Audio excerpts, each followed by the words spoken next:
Okay.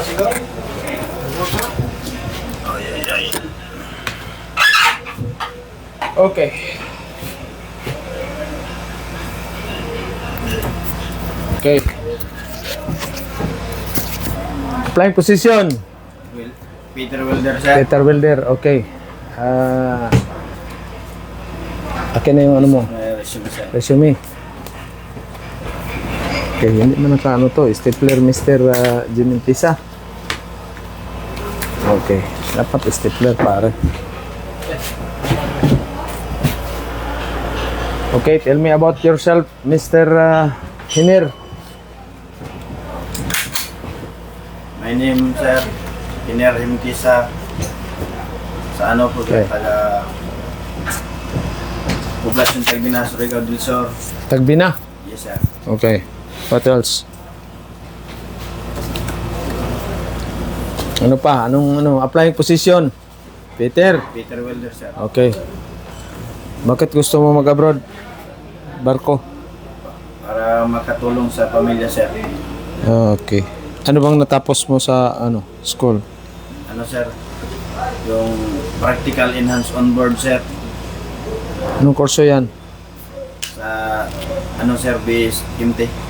Ano ka? Transportation. Yes, sir. Pero hindi pa ako nagpa-BA, sir. Pero tapos ka na ng 4 years. 3 years lang yan, sir. 3 years. Tapos 1 year man kayo mag-UGT niyan. 1 year on board. Sir. So, may Gastos na, sir. may Tuloy, sir. So, ang gagawin mo, ito, maging sampa ka muna ng fitter, paano ka naging welder, Peter? Welder Peter, sir. Paano Noon ka? pa, sir, noon na talaga, sir, welder na, sir. Sana na ako sa mag-welding kasi lagi rin akong nagtrabaho sa construction tapos hanggang natuto ako, sir, hanggang ako na hinahire mismo, sir. Mag-welding. Yes, sir.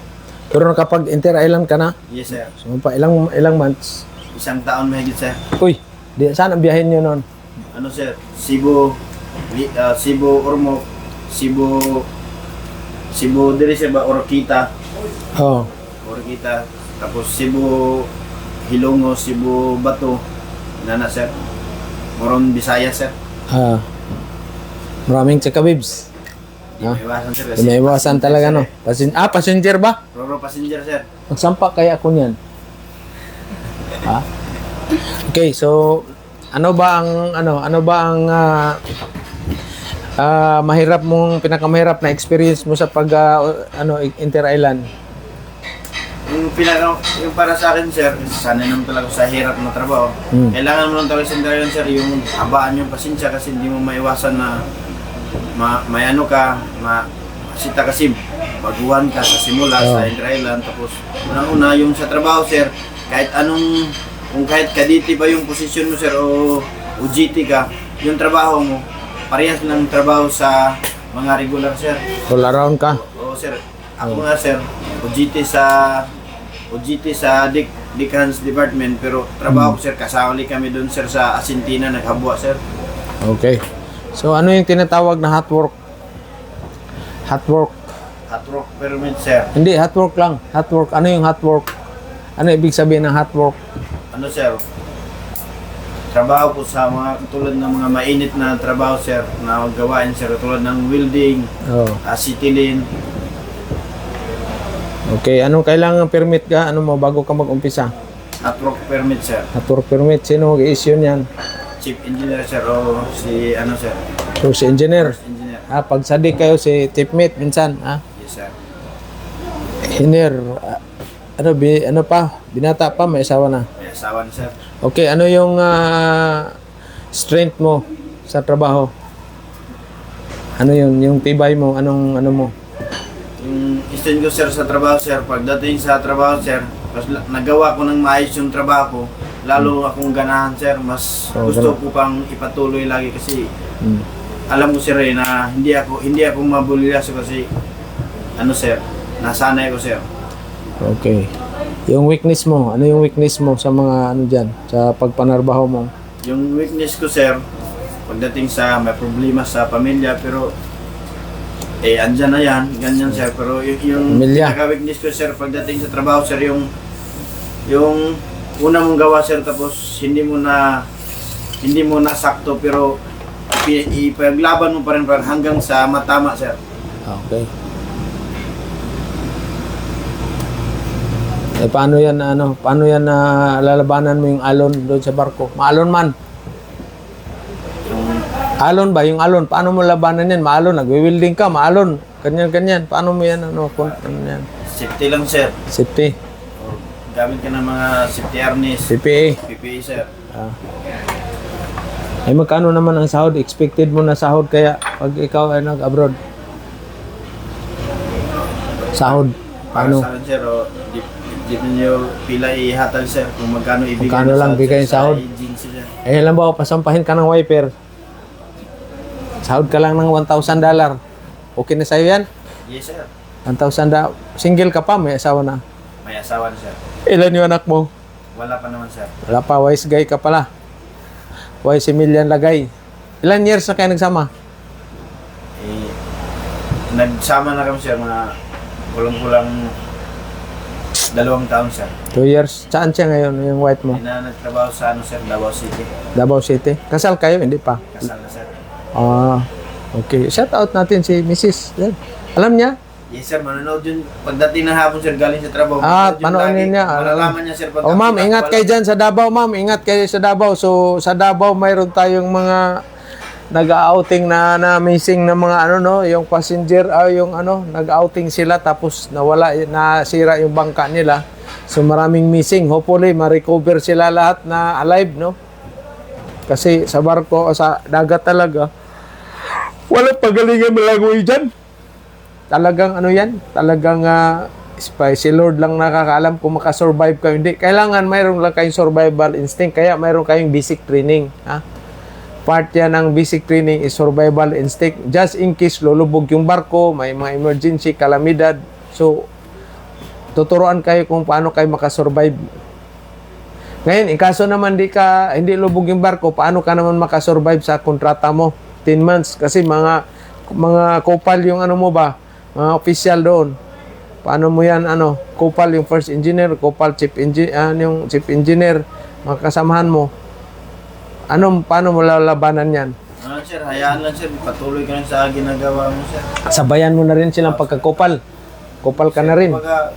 Kumbaga, kung nandyan kayo magkasama, sir, lang, sir, parang pansinan pa rin, pero pagdating sa ruwa, Trabaho lang. sir. Okay. Yan ang importante, no? Yes, sir. Kailangan matapos ang kontrata, walang reklamo, maganda yung good ang performance mo, safety, kompleto yung parte ng katawan mo. Pagsampa, kailangan kompleto parte katawan. Pag uwi, kompleto, pasahero pa rin. Walang problema sa medical sa iyo, Hiner? Wala. Okay, good. So, kailan kayo pupuntang Manila? Ako, sir, mga first week sa February. First week sa February? Mag-Valentine's Day ka muna, hindi na? Depende, sir, sa malukat. Depende sa ticket. Oo, sir. Magbarko, aeroplano yan. Saan ka? Dito ka o doon sa Davao ka? Depende, sir. Pwede rin dito. Okay, so marunong ka rin sa basic machining? Yes, sir. Marunong ka magbasa nitong, anong tawag nito? Burner caliper, sir. Burner caliper. Okay, susukatin natin, tapos babasahin mo, ha? Ano mo yung reading ng, Burner caliper natin. Measurement. Ang purpose nito is measurement. Pakibasa. Ilang millimeter?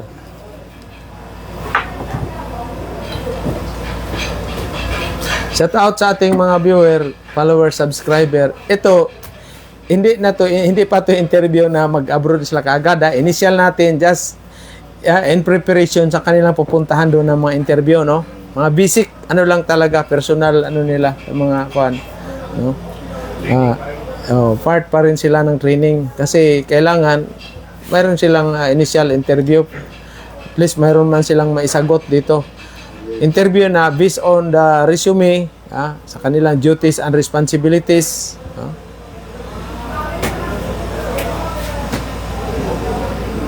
11mm, sir. Tingnan natin.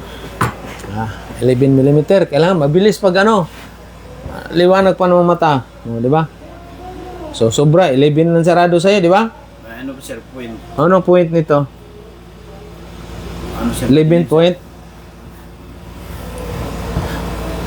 11, Shout out sa aking mga product ng Good Choice on board ngayon. 11.43. Almost 300 na yung 43. Meron 43. Ay, Oh my God, I hate drugs. So, kung saan yung pinakatapat, yun ang na yan. Okay, 11.6. 26 sir. Oh. 7 din, oh. Tapat, pinakatapat talaga. 11.6. Yan ang mga niyan. Hindi yung 43. Kasi kunting niyan, kailangan lalo na sa pag nagmasining kayo, masisila na sukat. Kapiranggot lang 0.1, 0. Mayayari na kaagad. Mamali ka na kaagad yung mo. Anong klase ng trade dito? Square trade sir. Square trade, anong hasa ng 12 bit? 12 bit niya, anong hasa? Ilang degrees? Ano sir? 29 degrees sir. Saglit lang. Saglit lang. Ay, sana. Kiss mo na.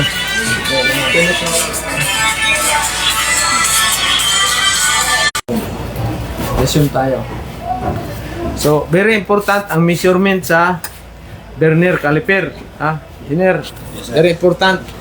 Kasi lahat ng fitter, kailangan marunong ka nito. Minsan, ito pa. Ano to? Ito, anong tawag dito? Anong tawag dito? Ano sir? Micrometer. Micrometer. So masisilan ito ng mga sukat. Ito ang mga ginagamit sa mga masisilan ng mga parts na gagawa ka. Susukatin mo siya ng micrometer. Hindi na to na-coverage sa natin sa training natin. No? Pero sa in situ kayo, natin ito, ha? Next natin, na natin to, coverage. Okay? Vernier, mahalaga, at saka itong mitrusan. Ito ba? Yes sir. Ha? Ito. So sa 30 cm, ilang millimeter yan? 30 cm, ilang millimeter? 300 mm sir. 300, very good. Ayos, saan mo natutunan yan? Dito rin sir. Ito rin. Alam mo na rin yun sir. Alam mo na rin. Dati, di ba? Kasi Ano ano ka? sir, nag-contract Di ba? mga tubular. Okay, so pagpunta nyo sa Manila, kailangan apply kayo tapos magtrabaho para hindi kayo magutuman. Mayroon kayo pang allowance ba? So pagdating naman sa barko, engineer, pag binigyan tayo ng chance na makasampa sa barko, kailangan pagbutihin natin yung trabaho kahit gaano man kahirap yan, kayanin natin para sa ating magandang kinabukasan sa iyo at saka yung pamilya mo. Diba? Yes sir. Walang reklamo, Importante, safety sa trabaho. Okay? Yes sir. Resume, ikaw ang gumawa nito. Yes sir. Magbasa-basa, ha? Basahin mo tong mga resume mo. Mamaya, pag interview, doon sa mag-rattle ka na, relax ka lang. Yan, ayos. At least may experience na, no? Inter-island, mabilis pa to. Shout out sa mga agency, kuhanin nyo kagad ito. Okay, thank you. Congratulations. Thank you sir. Hey, good luck. Okay, next. Dalawa na siguro Ilan ba si kayong lahat? 5 sir. 5. Apat Sige. pa natira sir. Apat pa. Di, dalawahin na natin para mabilis kasi may lakad si Peter Jim. May date pa ako. Hirap talaga ng buhay ni Peter Jim. Ay, buhay. Okay, come in. Dalawa. Hiwalay. Morning sir. Good morning. Okay, sit down. Okay. Dito isa para hindi magkapalit ang mukha niya. Okay. Applying position, Mr. Anong apelyido mo? Kagatin sir. Gatin. Peter. Peter. Peter Munda sir. Ayos, bagong resume Ikaw gumawa nito? Yes sir. Ha? Parang parang nagdadalawang isip ako ba ya? Ay, pinaprint ko lang sir. Na-print mo lang. Pero ikaw Okay. Bakit ka mag-apply ng Seaman Kagatin? Para masustain yung gastusin sa pamilya at saka makaahon sa hirap din sir. Makaon sa kahirapan. Ngayon, pag naka-abroad ka na, hindi ka kaya doon na kupal sa barko. Hindi po sir. Ha? Hindi po. Ay, paano mo labanan yung mga problema doon sa barko? Bali sir. Bali Bali, focus lang sa trabaho po. O sa trabaho? Okay. Ano yung tinatawag na stick welding? Stick welding, ano yun? Stick welding, sir, is, Oh. Ano yan? ano, sir. Bali, definition po sa stick welding ko, sir. Oh, what is stick welding?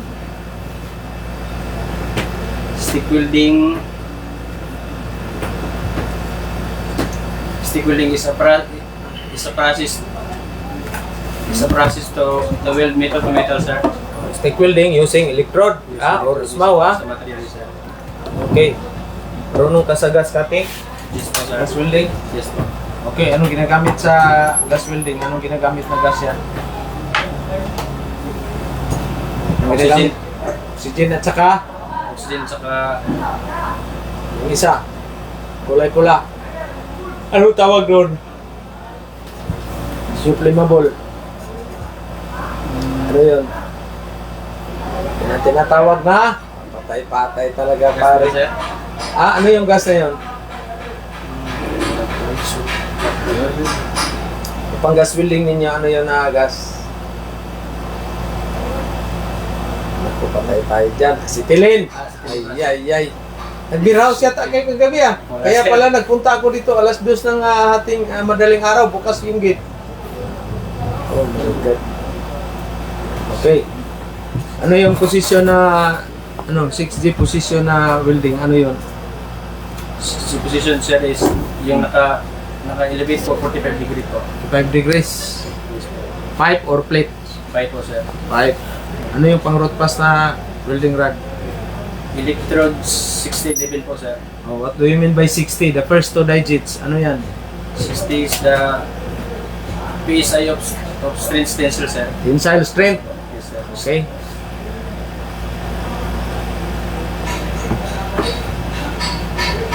So ano yung pag pumasok kayo sa loob ng tangke, ano yung i-prepare mo na permit? Hot rock permit, sir. Tangke, yung walang welding, hindi welding. Hindi welding. Pag pumasok lang kayo sa close na anong permit yan? Confined space, ano yun? Anong permit yan? Confined space. Permit, diba? Confined space. Permit, oh. Confined ba yun, sir? Confined. Confined Space. Confined space. Space permit or entry permit. Huwag kayo basta-basta papasok sa loob ng tangke o budiga na walang entry permit or toolbox meeting or ano kayo. Lalo na matagal na mga tangke, ito room, tangke, assuming tangke, hindi nabuksan, ilang years na hindi nabuksan. Huwag kayo basta-basta papasok. So kailangan mag-apply kayo ng anong gagamitin ninyo? Exhaust, sir. Exhaust fan, blower, continuous. Tapos i-check ninyo yung oxygen level. Below 21% oxygen, huwag kayong papasok, mamamatay kayo doon. Okay? Okay.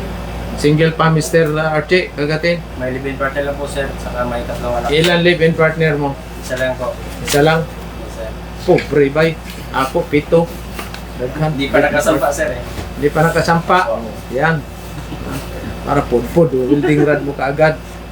Okay, after 10 years kaya ano kaya ang kalagayan mo kagatin? Archie, ano kaya ang sitwasyon sa life mo? Negosyante. Negosyante po, sir. Negosyante o investor ako. Investor. Anong business mo? Anong plano mo business? Shabu? Yes, sir. Oh, About furniture na din, sir. Saka furniture. Ano bang mo element? Wood ka? wood. Saka ano yun, sir, yung Wood ka, element mo, wood. Sa feng shui, wood ka. kalimot ko, sir. Para Papatay-patay ka. nare-reserve ko yun, sir. Hindi kayo mag-business na hindi nyo kalinya sa element, ha? So pag wala sa ayos yung magkasamahan mo sa barko, utusan ka ngayon na hindi na, halimbawa, maglinis sa bodega. Hindi mo naman trabaho yan. Anong gagawin mo ngayon? Lilinis pa rin, sir. Linis pa rin. Okay, para mapabilis ang trabaho sa barko, kailangan teamwork, ha? Walang pagpuyatan, puyat talaga, hindi yung pa-pleasing, ha? Tulungan para madali matrabaho. Kung makasamahan mo, wala ka nang wini-welding ba? Wala ka, tapos ang trabaho mo. Tingnan mo yung mga trabaho mo doon sa kasamahan sa purify room, naglinis ng ano, tulungan mo sila. Sabay-sabay kayong akyat pagkakain, pag-break, no? Pagbalik, tulungan, teamwork. Lalo na sa engine room, i-maintain nyo yung cleanliness doon, mga langis-langis. Garbage, segregation. Sa workshop mo, ikaw man mag-segregate. Yung area mo, welding workshop mo ba, ikaw mag-segregate dyan ng mga garbage. No? Ilan ang anak mo, ano? Tatlo po, sir. Tatlo? Isang babae lang yan? O tatlong Hindi. babae? Dalawa po. Dalawang babae, tatlong anak. Yes, sir. Ah, Sa una may tapos ngayon may dalawa na. sa yung una mong naging kalibin, Isa lang po. isa. Malalaki na yun. 14 years old na, sir. Lalaki. Lalaki po. Tapos yung pangalawa mong kalibin ngayon, Babae tapos Lalaki. yung bunso lalaki. tatlo yung anak mo, dapat magsikap na bay. Yes, sir. Dili na ano, focus sa sarili ba? Yes, sir. Hindi na maghanap ng ibang group. Isa lang group, ano na yan, focus na dyan sa isang ano, pamilya ba? Yes, sir. Huwag na kasi ganun din, maghanap ka ng ibang babae, wala. Ano rin, pareho lang yung hiwa ba, vertical man yan, wala mong horizontal. Yes, sir. Wala, ganyan talaga. So focus para sa future.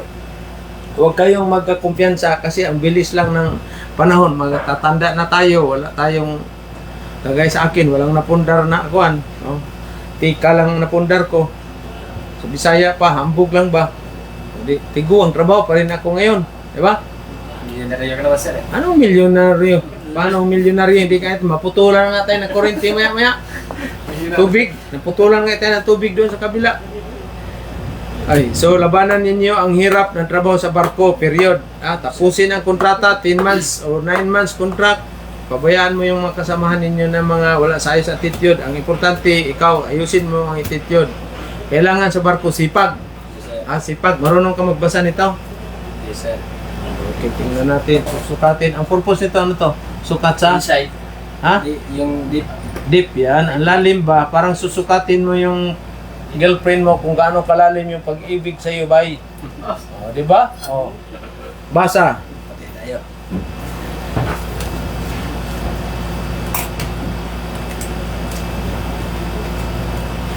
Okay. Yan na.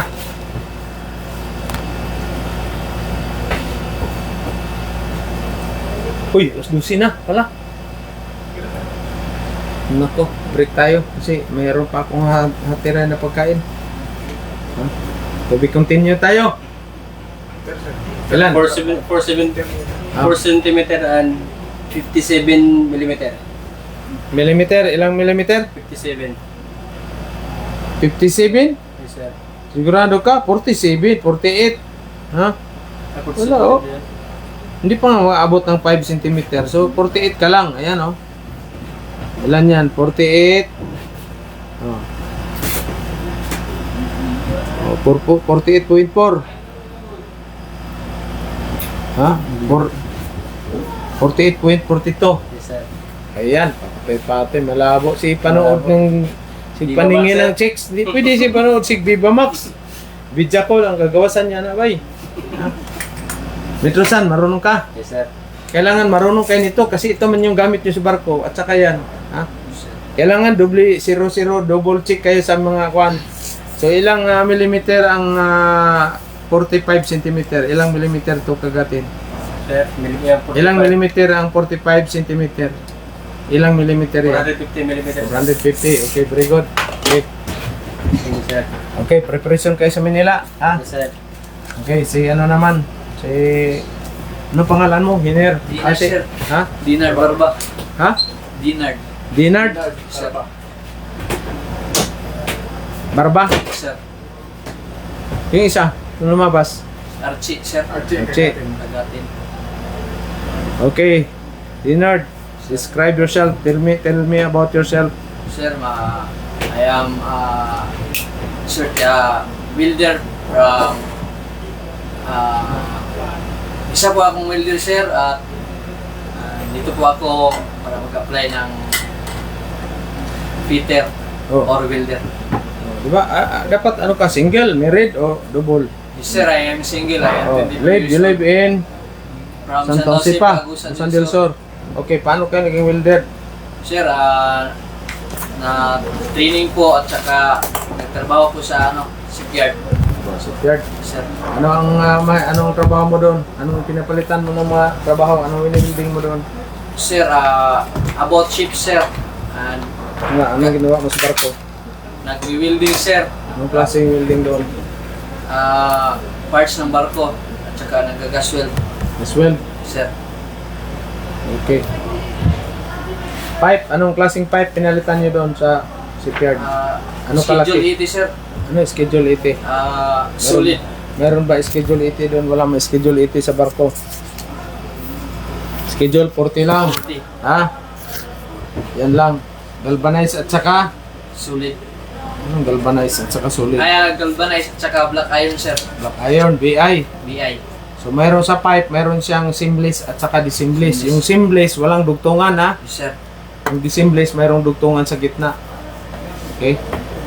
Paano mo labanan yung lungkot doon sa barko? Wala sir, magtrabaho lang ng trabaho sir. Hayaan lang yung lungkot sir. Kaya ang lungkot, Kasi may bunga yung pag-uwi mo sir. bunga. Sir. Ayos ah. Kailangan magsipag, magtiyaga, tiisin ang hirap, tiisin ang lungkot para mayroong magandang kinabukasan ang kaantay. Di ba? Hindi yung magsampa. Ngayon, sampa sa barko. Pag after 2 months, gusto nang uwi. Pag nasa bakasyon na naman, gusto naman sa sampa. Ha?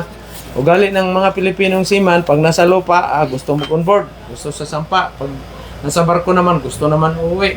So alisin na yan. Sir. Tapusin ang kontrata, pag mag-ipon, pag hindi na tawag nito, wala na ganang sumakay, mag-start na kagad ng business ninyo.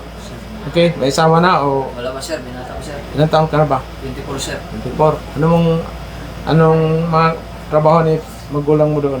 Sir, yung mama ko sir is dressmaker sir. Tapos yung papa ko is carpenter. Carpenter, doon sa Sor. Yes sir. Ilang kayo magkapatid? 4 sir. Dalawang Apat. babae sa 2 lalaki sir. Okay, after 15 years kaya ngayon Dinard, from now, ano kaya ang kalagayan sa mo? Sa edad ko tong sir, sir, magiging welder pa rin ako sir, pero land based. Tapos pagkatapos sir, magiging businessman sir. Businessman. Tapos bili ng lupa. Ano mga plano ang gusto mong business? Sir, siguro laguhin ko yung sir, dressmaker ni mama sir. Magbilan mo siya ng Yes, yan, sir, very makina. good yan. Oh, Mag-onboard ka na ngayon, tulungan mo si mama mo, bilhin ng mga machine. yes sir. Para makakreate ng trabaho doon sa inyo sa Agusan del Sur. Ano bang bisyo mo? Wala sir, Sigarilyo? nung una pa sir. Ay, nakita ko nung may aso-aso ka doon ng kita ko nung nakarang araw Wala sir. Ha? Mama Wala na? sir, pero kundi lang. Nandyan pa rin. Sigarilyo pa rin. Ha? Wala sir, mama na lang. Iwasan mo na yan. Wala na yung sigarilyo na yan. Kasi disturbo yan doon sa trabaho. Ha? Sir, Disturbo yan. Ngayon, sa alcohol naman, pag mayroong alcohol sa barko, kaya control, kayo, minimize kayo, disiplina talaga, ha? sir. Paano mo labanan yung alon? Siguro sir, di ganong madaming makain sir. Hindi ka lang kakain para walang isuka. Yes, sir, Patay ka pag wala kang kain. maliit lang sir. Okay, so prepare, study pa more Yes, sir. barba ha. Yes, sir. Okay. Yes, sir. Good luck, good luck. Thank you sir. Okay, thank you sa ating mga viewer, followers, subscriber. As 12 na pala. Bilis. Okay. Ano na sir? Oo, sa iyo na.